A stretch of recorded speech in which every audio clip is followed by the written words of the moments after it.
नमस्कार मित्रांनो, कृषी कल्याण युट्यूब चॅनल मध्ये आपल्या सर्व शेतकरी बांधवांचं हार्दिक स्वागत आहे। मित्रांनो, आजचा विषय खूप महत्त्वाचा आहे। शेतकऱ्यांच्या सर्व प्रश्नाची उत्तरं। याचबरोबर आपण जर पाहायला गेलं तर राज्यामध्ये आपल्या महाराष्ट्र राज्यातला शेतकरी मोठ्या प्रमाणामध्ये संकटामध्ये आहे। शेतकरी नेत्यांच्या माध्यमातून शेतकऱ्यांची प्रश्न उचलली जातात आणि प्रश्न उचलल्याच्या नंतर त्याला वाचा फोडली जाते आणि काही ना काही प्रमाणामध्ये शेतकऱ्यांची प्रश्न सोडवली जातात। पण आजच्या घडीला खरंच शेतकऱ्यांची प्रश्न सोडवल्या गेलीत का? शेतकऱ्यांच्या सर्व प्रश्नाची उत्तर शेतकऱ्यांना मिळालेली आहेत का? सरकारच्या वतीनं शेतकऱ्यांच्या माध्यमातून जे काही सगळी प्रश्न मांडली जातात किंवा शेतकऱ्यांनी जे प्रश्न मांडतात ते प्रश्न सुटतात का, ते सर्वप्रथम आपण विचारणार आहोत। आपण जर पाहायला गेलं तर आजचे प्रमुख पाहुणे आपल्या चॅनलवरती आलेले आहेत। संदीपजी माटेगावकर सर आहेत आणि संदीप माटेगावकरांच्या माध्यमातून शेतकऱ्यांचे मोठे आणि महत्त्वाचे प्रश्न सोडवण्यात आलेले आहेत आणि ते आतापर्यंत शेतकऱ्यांचे प्रश्न सोडवण्यात आलेले आहेत आणि मोठ्या आंदोलनामध्ये सुद्धा ते सहभागी असतात। सर, तुमचं आमच्या कृषी कल्याण युट्यूब चॅनल मध्ये हार्दिक स्वागत। नमस्कार। तर सर, पहिला प्रश्न असा आहे की शेतकरी कर्जमाफीचा मागच्या 2019 ते 2025च्या कालखंडामध्ये 5 ते 6 वर्षाच्या कालखंडामध्ये शेतकऱ्यांचं मोठ्या प्रमाणामध्ये नुकसान झालं। राज्य सरकारच्या माध्यमातून किंवा सध्याचं जे सरकार आहे, राज्याचे मुख्यमंत्री देवेंद्र फडणवीस यांच्या माध्यमातून शेतकऱ्यांना आश्वासन दिलं होतं की परत जर आमचं सरकार आलं तर आम्ही शेतकऱ्यांची कर्जमाफी करू। बचूभाऊ कडूंच्या माध्यमातून मोर्चा कर्जमाफीचा नागपूरला गेला आणि सरकारने पुण्यश्लोक अहिल्यादेवी होळकर कर्जमाफी योजनेची घोषणा केली।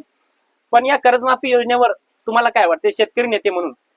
आता काय की सर्वप्रथम शेतकऱ्यांच्या प्रश्नावरती तुमच्या चॅनलला चर्चा करावी वाटली ही सगळ्यात महत्वाची गोष्ट आहे। कारण शेतकऱ्यांच्या बाजूने कोणाला बोलावंच वाटत नाही। सर्वजण जे आहेत ते उद्योजक, मोठमोठे व्यावसायिक, भांडवलदार यांच्या बाजूने सर्वजण बोलायला तयार झाले, परंतु शेतकऱ्याच्या बाजूने कोणी बोलायला तयार नाही। म्हणून त्याबद्दल मी तुमच्या चॅनलचे सर्वप्रथम मी मनापासून धन्यवाद व्यक्त करेन। दुसरी गोष्ट, तुम्ही जे कर्जमाफीचा विषय केलाय, सरकारने ती कालच्या अधिवेशनामध्ये घोषणा केली, परंतु त्या कर्जमाफीमध्ये किती लोक बसतात यावर त्या कर्जमाफीचा आपल्याला किती फायदा होतो आणि ती किती मग महत्वाची होती किंवा किती लागू होईल यावर त्याची सगळी गणित या ठिकाणी अवलंबून राहतील। तरी सुद्धा थोड्या प्रमाणात का होईना घोषणा केली, त्याबद्दल आपण त्यांचं अभिनंदनच केलं पाहिजे। शेवटी शेतकऱ्याच्या पदरात काहीतरी मिळालंच पाहिजे। परंतु आता कायद्याच्या चौकटीत किती बसतंय, कोणते शेतकरी बसतात आणि ते पाहणं गरजेचं आहे आणि त्यानुसार मग ती कर्जमाफी कितपत फायद्याची आहे हे आपल्याला सांगता येईल। बरं, तुम्ही शेतकऱ्यांच्या कर्जमाफीच्या प्रत्येक आंदोलनामध्ये मागे सहभागी होता, मी स्वतः बघितलेला आहे। पण ती आंदोलनामध्ये शेतकऱ्यांची एकच मागणी होती आणि तुमची सुद्धा मागणी होती की शेतकऱ्यांना सरसकट कर्जमाफी मिळावी, पण ती तर मागणी मात्र पूर्ण झालेली नाहीये। नाही, मुळात आमची मागणी मी सातत्यानं वसमत विधानसभेत असेल, हिंगोली जिल्ह्यात मी सातत्यानं शेतकऱ्यांच्या प्रश्नावर माझ्या संदीप माटेगावकर मित्रमंडळाच्या माध्यमातून मी मागच्या 3 वर्षापासून काम करतो। आमची सातत्यानं मागणी आहे, एक तर शेतकऱ्याचा 7/12 कोरा करा। 7/12 कोरा करा याचा अर्थ असा आहे की ते कुठल्याही मग त्याला अटी शर्ती तत्वतः हे ते असे शब्दाची आट न घालता सरसकट कर्जमाफी केली पाहिजे ही आमची प्रमुख मागणी होती। आणि तसं न करता शासनाने काही त्याच्यामध्ये अटी शर्ती घातल्यामुळं आता ती आमची जी मागणी आहे ती अजूनही चालूच राहणार आहे। सरसकट म्हणल्याच्या नंतर त्याच्यात सगळे शेतकरी बसले पाहिजे ही आमची प्रामुख्याने मागणी आहे। सर्व शेतकरी नेत्यांच्या माध्यमातून कर्जमाफीचा लढा नागपूर येथे गेला, त्यानंतर एक कर्जमाफीची समिती सरकारने नेमली, पण त्या कर्जमाफीच्या लढ्यामध्ये आंदोलनामध्ये प्रमुख होते बच्चू कडू, परंतु आता बच्चू कडू शिवसेनेमध्ये प्रवेश घेतला त्यांनी। काय वाटते, कर्जमाफी मिळेल का? आता त्या शेवटी काय ज्याचा त्याचा राजकीय भवितव्याचा ज्याचा ज्याचा प्रश्न असतो। शेवटी आजकाल काय आजकाल आणि कधी पण पहा, समाजकारणाला राजकारणाची जोड असलीच पाहिजे आणि बच्चू कडू एक नेते आहेत महाराष्ट्रातील, एक चांगल्या प्रश्नावरती ते सातत्याने उभे असतात। उगाच टीका करायची म्हणून मी त्यांच्यावर काही फार वेगळं बोलणार नाही, तो त्यांचा वैयक्तिक निर्णय आहे। पण मला असं वाटतं की शेतकऱ्यांच्या प्रश्नासाठी बच्चू कडू साहेब आग्रही राहतील इथून पुढेही, अशी आपण आशा बाळगायला सध्या तरी हरकत नाही। आणि ते शेवटी पहिलेही त्यांचा पक्ष होता, ते आमदार होते अनेक वर्ष आणि भविष्यातही ते शेतकऱ्याच्या प्रश्नावर आक्रमक राहतील अशी आमची एक धारणा आहे। राज्याचे कृषी मंत्री दत्तात्रय भरणे यांनी मागच्या 2-3 दिवसापूर्वी एक स्टेटमेंट केलं की राज्यामध्ये आता खताचा तुटवडा आहे आणि येणारा खरीप हंगाम जवळ येतोय, त्यासाठी एक निर्णय घेतला राज्य सरकारने की आम्ही खताची युरियाची गोणी 45 किलोची 30 किलोची करणार. मग युरियाची गोणी कमी केल्याने खताचा तुटवडा कमी होईल का? नाही, मुळात काय आहे की गोणी 50 किलोची 30 किलो केली काय, 25 किलो केली काय, शेतकऱ्याच्या शेतात जे लागणार आहे ते तितकंच लागणार आहे ना. तुम्ही गोणी क्विंटलाची जरी केली किंवा 10 किलोची जरी केली, शेतकऱ्याचं जे ऍव्हरेज आहे, शेतकऱ्याला जे एकरी लागणार आहे त्याच्यावर उपाययोजना करा ना.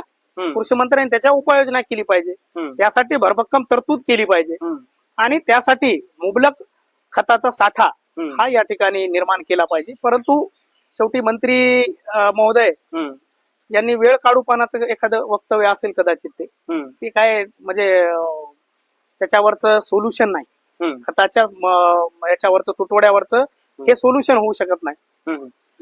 दुसरा प्रश्न महत्वाचा आहे, शक्तीपीठ महामार्ग रद्द करण्याबाबत. तुम्ही शक्तीपीठ महामार्ग रद्द करण्याबाबत मोठी भूमिका घेतलेली आहे. काल बघितलं जिल्हाधिकाऱ्यांसमोर तुम्ही बोलत होता.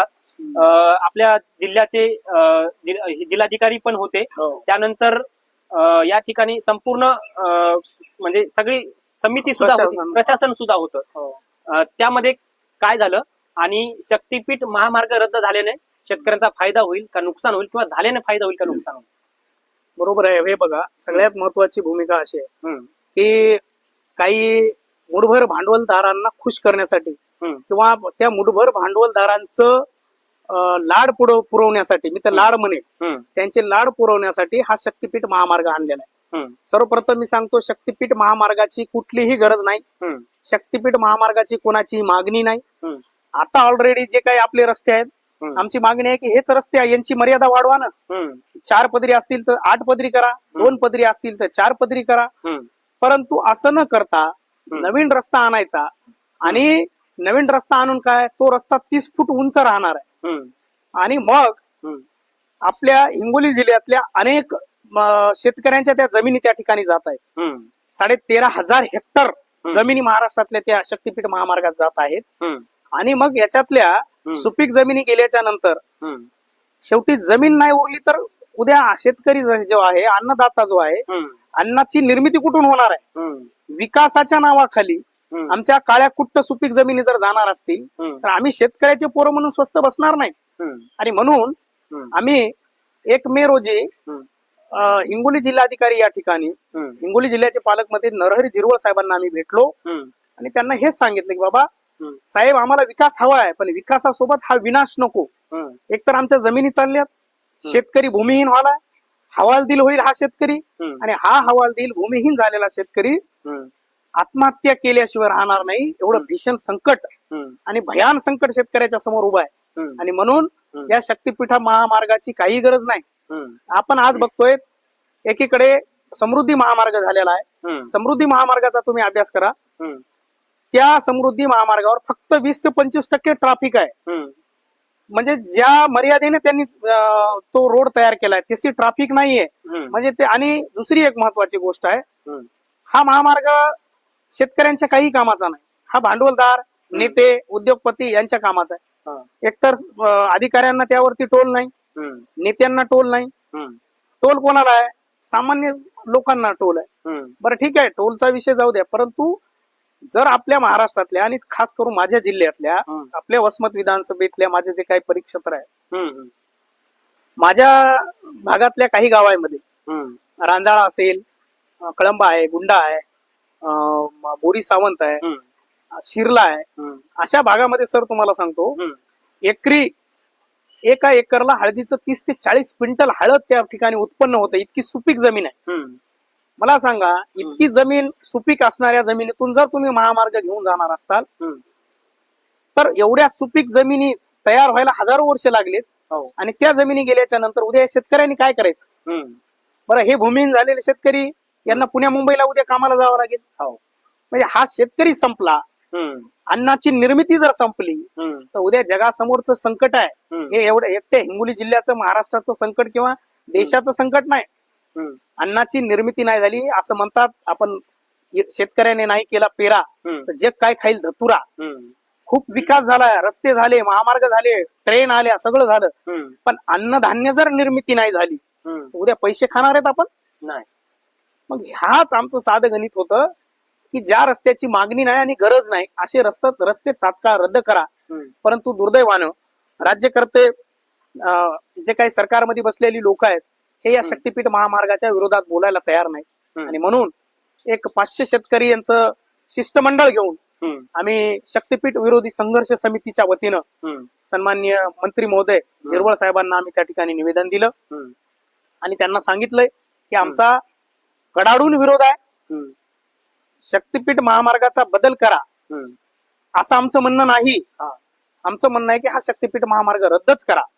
आज परभणी जिल्ह्यातून चाललाय, मग हिंगोली जिल्ह्यात आला, वसमतच्या काही भागातून जाईल, मग आम्ही म्हणायचं नाही पलीकडे ढकला.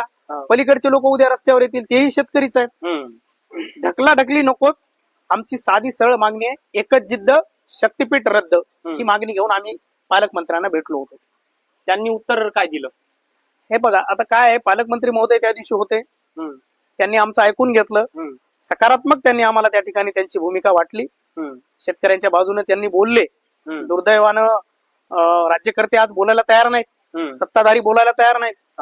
परंतु हिंगोली जिल्ह्याचे पालकमंत्री असलेले झिरवळ साहेब त्या दिवशी पॉझिटिव्ह बोलले आणि त्यांनी सांगितलं की आम्ही उद्याच्या कॅबिनेटमध्ये आम्ही मुख्यमंत्र्यांशी सोबत चर्चा करू आणि लवकरच तुमच्या एका शिष्टमंडळाची आम्ही मुख्यमंत्री महोदयासोबत बैठक घडून आणू आणि यावरती तोडगा काढण्याची त्यांनी आम्हाला आश्वासन दिलंय.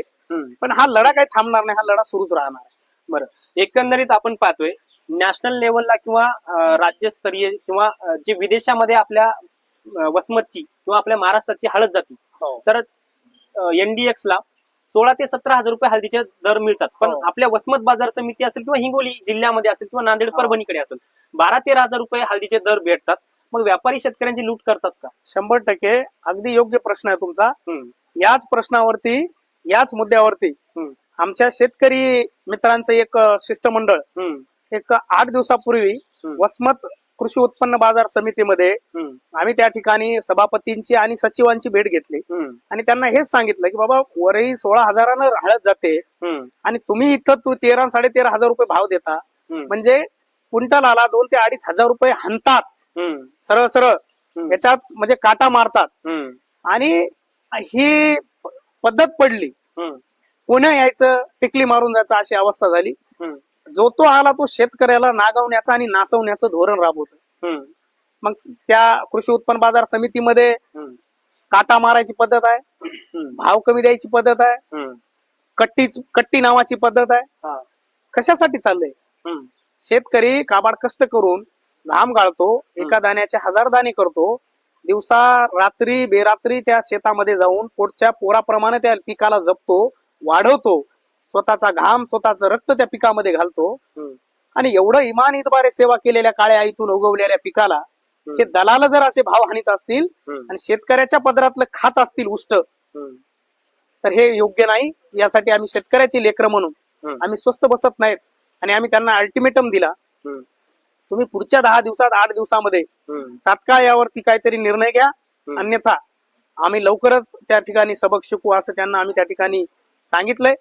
आणि आमची जिल्हाधिकाऱ्यांसोबत सुद्धा आमच्या एका शिष्टमंडळाची याच हळदीच्या दरवाढी संदर्भात आमची बैठक सुद्धा झालेली आहे आणि त्याच अनुषंगानं त्या ठिकाणी एक सकारात्मक चर्चा झालेली आहे आणि तोडगा सुद्धा त्या ठिकाणी निघणार आहे. परंतु एक सगळ्यात महत्वाची गोष्ट आहे की शेवटी काय आहे की शेतकऱ्याच्या बाजूनं आज राज्यकर्ते म्हणून, शेतकऱ्यांचे नेते म्हणून जे निवडून येतात ही लोक उभं राहायला तयार नाहीत. हे सगळं भयान वास्तव आणि दुर्दैव चित्र आज महाराष्ट्रामध्ये आणि देशामध्ये निर्माण झालेलं आहे आणि त्याचाही विचार शेतकऱ्यांनी केला पाहिजे असं माझं मत आहे. बरं, ऊस दरासंदर्भात सुद्धा खूप प्रश्न आहेत आपल्या जिल्ह्यामध्ये, नव्हे तर परभणी, नांदेड, हिंगोली तिन्ही जिल्ह्यामध्ये. एकंदरीत पश्चिम महाराष्ट्रामध्ये 3400 रुपये ऊसाला दर मिळतोय आणि आपल्या हिंगोली, नांदेड, परभणीमध्ये 2800, 2600 आणि एक रकमी काय FRP देत नाहीयेत. या संदर्भात काय सांगाल? बरोबर आहे, त्यावर सुद्धा आम्ही आंदोलन केलं. आम्ही सन्माननीय यशदेव साहेबांच्या ऑफिस पुढे बसलो, ऊसाला भाव द्या, म्हणजे पश्चिम महाराष्ट्राच्या धर्तीवर तुम्ही तेवढा नाही तरी कमी तरी थोडा कमी करा, मात्र चांगला भाव द्या म्हणून आम्ही त्यासाठी आंदोलन करतोय. आज आपल्या या जिल्ह्यामध्ये आणि विशेष करून वसमत तालुक्यामध्ये साधारणतः 3-4 कारखाने एकच कारखाना आहे जो सहकारी तत्वावरचा पूर्ण सहकारी साखर कारखाना आहे.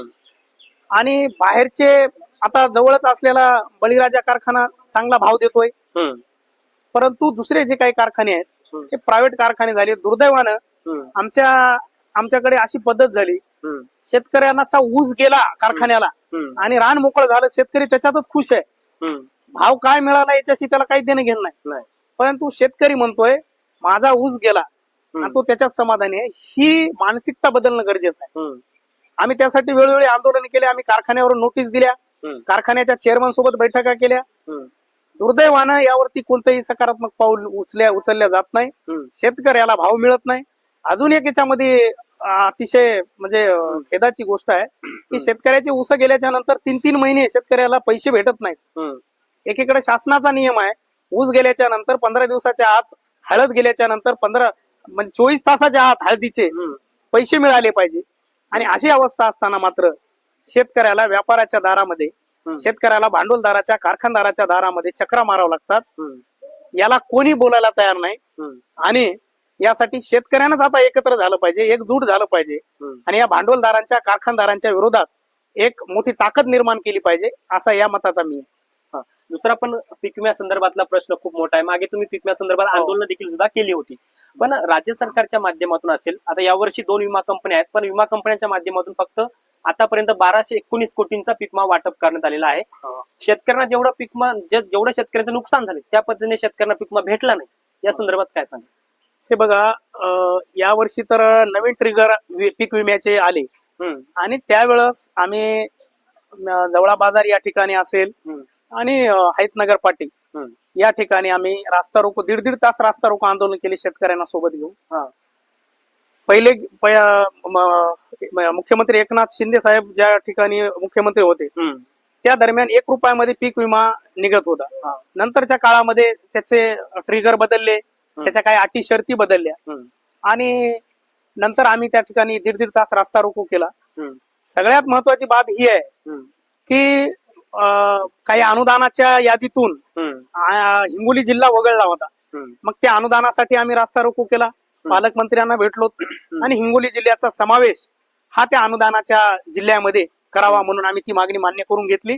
आणि सुदैवाने त्यावेळेस झिरवळ साहेब त्यावेळेस सुद्धा पालकमंत्री होते आणि त्यांनी मी मुंबईला जाऊन त्यांना भेटलो. त्यांनी सकारात्मक मला त्या ठिकाणी रिस्पॉन्स दिला, प्रतिसाद दिला आणि सुदैवाने पुढच्या 5 दिवसामध्ये आपल्या जिल्ह्याचा हा अनुदानाच्या यादीमध्ये, अनुदानाच्या याच्यामध्ये समावेश झाला. विम्याचा जो तुम्ही मुद्दा बोलताय, विमा सुद्धा रेग्युलर जे आहे, जितकं नुकसान झाले त्या पद्धतीने विमा भेटत नाही. परंतु काय होतंय, शेतकरी गावाच्या बाहेर यायला तयार नाही, बोलायला तयार नाही आणि शेतकरी मग आमच्यासारखे लोक गेल्याच्या नंतर आम्हाला सांगतात की आम्ही गेल्या वर्षी विमा भरला आला नाही, खरीपाचा आला नाही, रबीचा आला नाही. परंतु मग आमच्याकडे जेवढे शेतकरी आले तेवढे शेतकऱ्याला घेऊन आम्ही वेळोवेळी उपोषण आंदोलन करतो आणि आमच्या त्या भागातल्या ज्या शेतकऱ्यांच्या आम्ही याद्या करून देतो आणि त्यांच्या पदरात हा विमा पाडून घेण्याचं काम आम्ही करतो.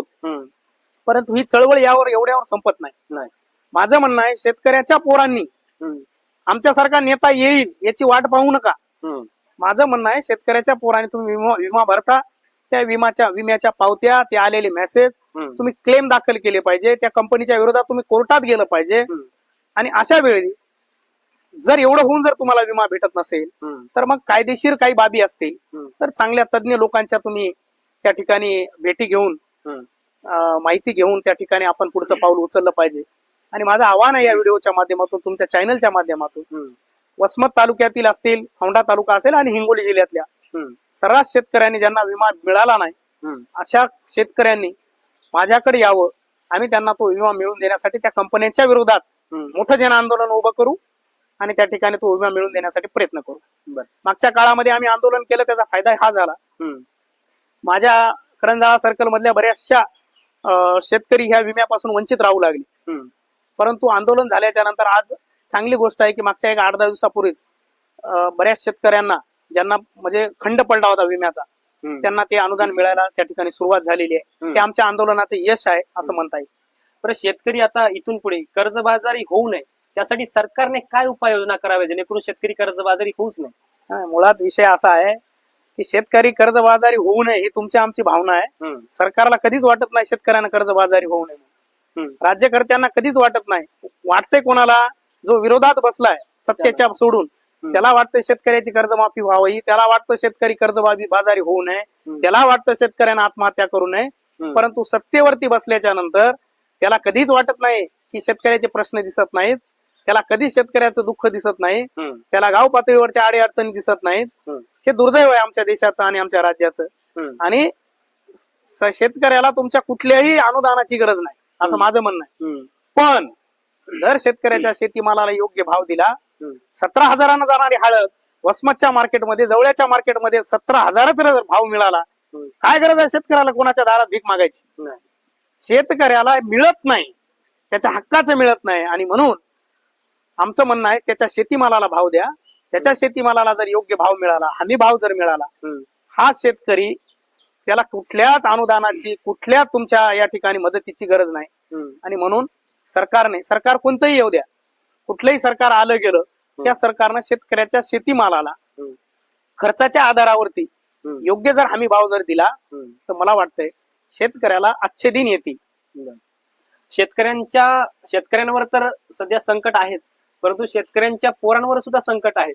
आता बघा तुम्ही, मोठ्या प्रमाणामध्ये आता शेतकऱ्यांच्या पोरांकडे पाहण्याचा, मुलांकडे, जे शेती कसणार आता सध्याचे नवयुवक तरुण आहेत, त्यांचे लग्न होईना, त्यांचा पुढे सगळ्यात मोठा प्रश्न की त्यांचे लग्न होईल, कारण की त्यांच्याकडे शेती आहे, आमची मुलगी आम्ही नोकरीवाल्यांना देणार.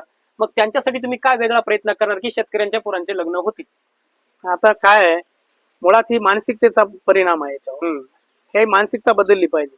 आम्ही गेले अनेक वर्ष झालं व्याख्यानं करतो, प्रबोधन करतो, आणि गाव पातळीवर हेच पोरांना, पण तरुण शिकलेल्या सवरल्या पोरांना आमचं सांगणं आहे की राज्यकर्त्याच्या पाठीमागं बोंबलत फिरण्यापेक्षा तुम्ही तुमचा स्वतःचा व्यवसाय करा.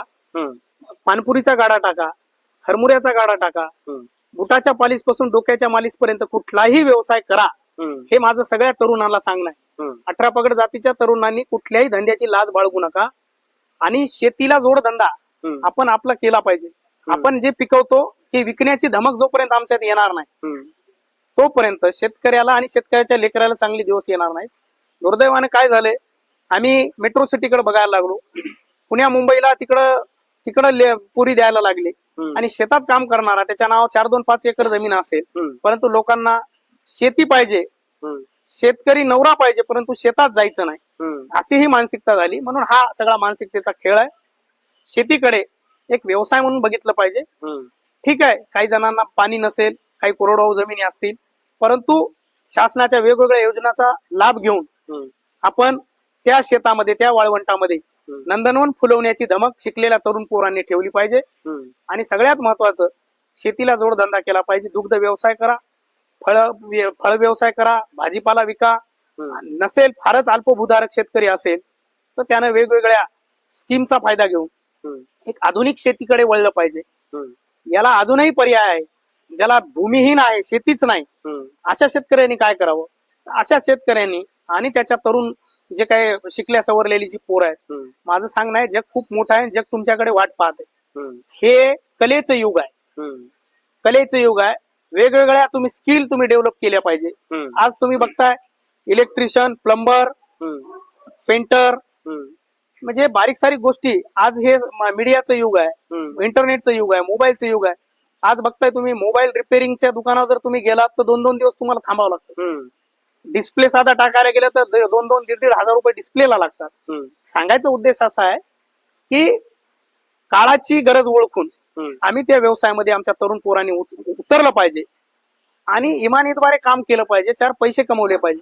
परंतु दुर्दैवानं काय झालंय, शेतकऱ्याची पोरं शिकली, शहराला गेली, नोकरी लागली नाही म्हणून गाव पातळीवर आले, हताश निराश झालेला तरुण व्यसनाच्या आरी जाऊन, मग त्या तरुणाला कोणी मुलगीच देईन, आणि अशी पोरं हताश झाले. आणि मग एक मोठं संकट ग्रामीण भागामध्ये हे निर्माण झाले. त्याच्यासाठी माझं एवढंच सांगणं आहे, कोणत्या दादाचा, कोणत्या नेत्याचा, कोणत्या साहेबाचा कार्यकर्ता होण्यापेक्षा तुमच्या खिशात 4 पैसे कसे येतील आणि त्या 4 पैशातून तुमच्या कुटुंबाचा उदरनिर्वाह किती चांगल्या प्रकारे तुम्ही करू शकता, हे ज्या दिवशी गणित जमल, त्या दिवशी पोरीचा बाप तुमचं घर शोधत तुमच्याकडे येईल. फलाण्या गावामध्ये हा मुलगा आहे आणि चांगला करता पोरगा आहे म्हणून तुम्हाला तो मुलगी देईल. हा चमत्कार होऊ शकतो, परंतु त्याची मुली भेटणं म्हणून ओरडत बसण्यापेक्षा आम्ही कुठं आहेत आणि आम्ही काय करायलो याचाही शोध घेणं गरजेचं आहे. शेतकरी चळवळीमध्ये काम करत असताना तुम्हाला कुठल्या कुठल्या अडचणी येतात? शेतकरी चळवळमध्ये काम करत असताना अडचणी तर काय असते, शेवटी शेतकऱ्याची लढाई लढत असताना प्रस्थापित लोकांच्या पोटामध्ये दुखतं. प्रस्थापितांना वाटतं की हा मोठा व्हायला आहे. मग काय करतात, गाव पातळीवरती जे काही पोरं जमा झालेत त्यांच्यामध्ये गटतट निर्माण करायचा प्रयत्न करतात. आम्ही शक्तीपीठाच्या विरोधामध्ये जन आंदोलन उभं करण्याचा माणूस ठेवून मी गेल्या अनेक दिवसापासून हे काम करतोय. आमच्या औंढा तालुक्यामध्ये जवळपास एक रांजाळा म्हणून गाव आहे. त्या गावामध्ये आज आता आम्ही काय शेतकऱ्याच्या बाजूने बोलतो, शेतकऱ्याचं हित आम्ही आमच्या कृतीतून हे करतो. आणि म्हणून गाव पातळीवर आम्ही गेल्याच्या नंतर सहज आमच्याजवळ 100-200 लोक येतात. आणि म्हणून रांजाळा या गावी मी 8 दिवसापूर्वी गेलो असताना त्या ठिकाणी एक 400-500 लोक जमा झाले आणि आम्ही बैठक घेतली शक्तीपीठ विरोध त्या ठिकाणी. रांजाळा गावातली सुद्धा खूप त्या ठिकाणी एक 500 ते 600 एकर ऊसाचं म्हणजे शेती आहे. ऊस त्या ठिकाणी पिकवल्या जातो. मुख्य पीक ऊस आणि हळद आहे. आणि अशा गावातून शक्तीपीठ जात आहे. ते शेतकरी हातात झाले आणि मला फोन आला की भैया तुम्ही आमच्याकडे भेटायला या, आम्हाला आपल्याशी भेटायचं. आणि मग मी म्हणलं ठीक आहे, काय हरकत नाही. ते म्हणले नाही तर आम्ही तुम्हाला भेटायला येतो. मी तुम्ही येऊ नका, मीच गावामध्ये येतो आणि आपण बसून चर्चा करू. आम्ही त्या ठिकाणी संध्याकाळी 7-8 वाजता आम्ही एक चांगली पाराच्या समोर मंदिरा मोकळ्या जागेत बैठक घेतली, बसलो. आणि बसल्याच्या नंतर दुर्दैवानं काहीच नाही, आमची बैठक चांगली झाली, सगळं झालं. दुसऱ्या दिवशी आमच्यावरती गुन्हे दाखल झाले. मग आम्ही त्या ठिकाणी विचारलं का गुन्हे दाखल झाले, तर जमावबंदीचं आम्हाला कारण सांगून आमच्या 22 लोकांवरती त्या ठिकाणी गुन्हे त्या ठिकाणी दाखल झाले. परंतु गुन्ह्यांना भेणारे आम्ही शेतकऱ्याचे पोरं नाहीत आणि आम्ही काही त्याला फारसं काही त्या गोष्टीला महत्व दिलं नाही. आणि पालकमंत्र्यांना सुद्धा हा विषय आम्ही परवाच्या मीटिंग मध्ये लक्षात आणून दिला की शेतकऱ्याचे पोरं शेतकऱ्याच्या बापाच्या भवितव्यावर जर एकत्र येत असतील, आमच्या बापजाद्याच्या जमिनी जात असतील, आमच्या माईसारखं आमच्या आईसारखं जेवढं प्रेम करावं तेवढं आम्ही त्या जमिनीवर प्रेम करतो. आमचा बाप आमचा आजा आमच्या पिढ्यान पिढ्या त्यावरती प्रेम केलं आणि त्या काळ्या आईची सेवा करत आलो. तर ती काळी आई ती जमीन आमची जर जाणार असेल आम्ही एकत्र यायचं नाही का, हा सवाल आम्ही पालकमंत्र्यांना त्या ठिकाणी विचारला. अरे जर हे शेतकऱ्याचे पोरं एकत्र येत असताल तुम्हाला एवढी काय भीती वाटायली की तुम्ही आमच्यावर गुन्हे दाखल करता. आणि त्यांना हेही म्हणलो की राज्याचे माजी उपमुख्यमंत्री दिवंगत सन्माननीय अजितदादा पवार जाऊन 3 महिने होत आहेत, त्यांचा अपघात की घातपात याची अजून चौकशी होत नाही, त्यावरती FIR होत नाही. परंतु गाव पातळीवरचे खेड्यातले शेतकऱ्याचे पोरं एकत्र जमतायत म्हणून सरकारला भीती वाटते आणि आमच्यावरती गुन्हे दाखल करता. परंतु आम्ही अशा गुन्ह्यांना भी घालत नाही. आम्ही लोकशाहीच्या मार्गाने बाबासाहेबांना जो अधिकार दिलाय तो आम्ही शाहू फुले आंबेडकर विचार सोबत घेऊन आम्ही शेतकऱ्याच्या हिताचं गाणं गाऊ, शेतकऱ्यांना एकत्र करू, शेतकऱ्याच्या अस्मितेची लढाई लढू आणि या शेतकऱ्यांना न्याय मिळवून देण्यासाठी जीवाचं रान करू. हा आम्ही ध्यास घेतलाय आणि तो आम्ही पूर्तता त्याची केल्याशिवाय राहणार नाही. राष्ट्रीयकृत बँकांमध्ये state bank of India, bank of India आणि जेवढ्या राष्ट्रीयकृत बँका शेतकऱ्यांना सातबाऱ्यावरती क्रॉप लोन म्हणून कर्ज देतात. आता राज्य सरकारनं तर कर्जमाफी केली, मग बँका शेतकऱ्यांना नोटिसा पाठवतात तुम्ही कोर्टामध्ये हजर व्हा. मग एकीकडे सरकारनं कर्जमाफी द्यायची आणि असं लपून बँकांना सांगायचं की तुम्ही कर्ज वसुली करा. याबद्दल काय वाटतं? काय होतंय, शासन स्तरावर मोठाल्या घोषणा करतात. इलेक्शन आले, निवडणुका आल्या की घोषणा करतात आणि हे खुद्द मान्य केलंय. राज्याच्या मुख्यमंत्र्यांनी सुद्धा मान्य केलंय. बरेच वेळा गडकरी साहेबांनी सुद्धा आपण पाहिलं असेल की ते सांगतात की निवडणुका लागल्या की आम्ही मोठ्या मोठ्या घोषणा करतो निवडून येण्यासाठी.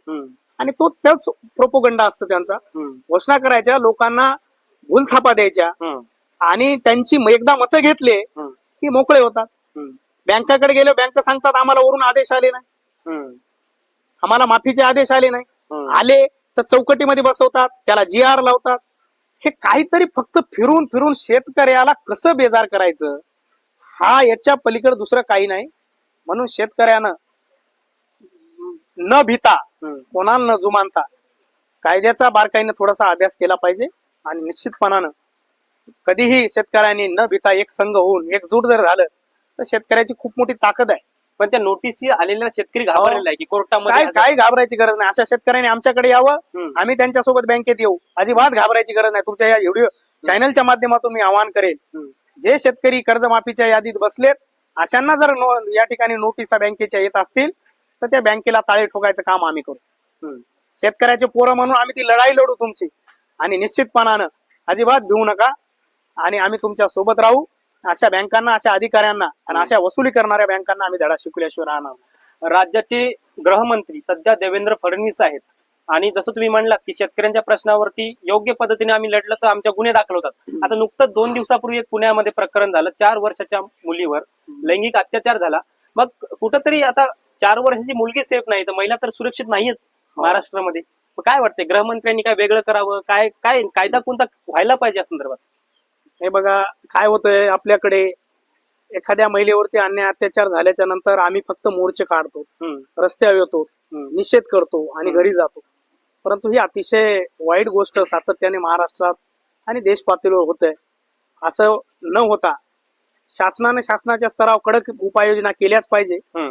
परंतु एक सामाजिक दायित्व जे आहे, आपली बी वैयक्तिक, तुमची माझी सगळ्यांची जबाबदारी. आम्ही समाजामध्ये वावरत असताना आम्ही परावी या नारी रुक्माई समान या तुकोबांच्या ओळीप्रमाणे आम्ही प्रत्येक स्त्रीकडे पाहण्याचा दृष्टिकोन बदलून तिला सुरक्षेचं वातावरण कसं निर्माण होईल ही आधी माझी जबाबदारी आहे प्रत्येकाची.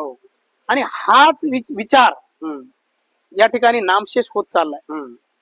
गेली झालं तर ती फलाण्याचं झालंय, परंतु एखादी घटना जोपर्यंत आपल्यावर येत नाही तोपर्यंत आम्ही जागरूक होत नाही. म्हणून ती आपली सर्वप्रथम आपली एक जबाबदारी आहे की कोणाचीही लेकी बाळ असेल तिचं संरक्षण झालं पाहिजे आणि तिचं जतन झालं पाहिजे.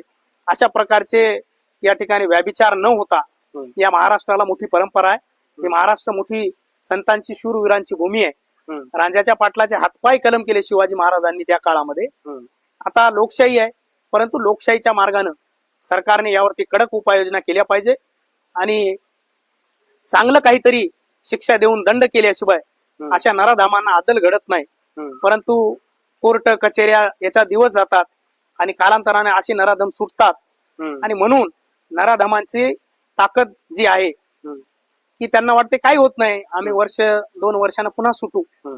ही जी काही त्यांच्या मनामध्ये जे काही निर्माण झालेली ही आहे, ही भीती त्यांच्या मनात बसली पाहिजे आणि कडक त्या ठिकाणी शिक्षा होऊन अशा नराधमांना फाशी झाली पाहिजे, या मताचा मी.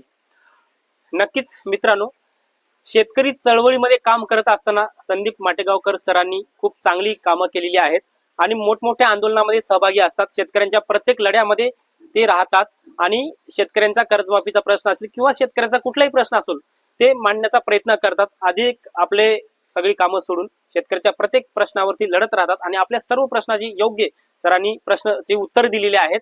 याचबरोबर अजून काही तुमचं वैयक्तिक काही काम असेल तर सरांशी तुम्ही भेटू शकता. सरांची आपण मुलाखत घेण्याचा प्रयत्न केला, तुमच्या समोर सरांचं कार्य सांगण्याचा प्रयत्न केलेला आहे. सर, आमच्या चॅनलवर, आमचे चॅनल कृषी कल्याण युट्यूब चॅनलच्या माध्यमातून आपले मनापासून धन्यवाद आणि पुढच्या वाटचालीसाठी तुम्हाला शुभेच्छा. धन्यवाद.